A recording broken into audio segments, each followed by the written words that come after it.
اعوذ باللہ من الشیطان الرجیم بسم اللہ الرحمن الرحیم۔ مہنگائی کی جو صورتحال اس ملک میں ہے اس سے ہر ایک انسان واقف ہے۔ انسان رات کو سوتا ہے، حالات وہ ہوتے ہیں، صبح اٹھتا ہے انسان، حالات وہ ہوتے ہیں۔ میں تو یہ سمجھتا ہوں کہ یہ حکومت بالکل نااہل ہے، اسے بالکل واپس چلا جانا چاہیے اور تمام وزراء کو استعفے دے دینے چاہیے۔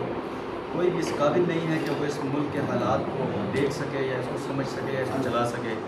بس ایک کٹ پتلی حکومت ہے جو آئے روز کچھ نیا کر دیتی ہے، ہمارے لیے مسائل پیدا کر دیتی ہے۔ عوام بہت سخت پریشان ہے، بہت سخت پریشان ہے۔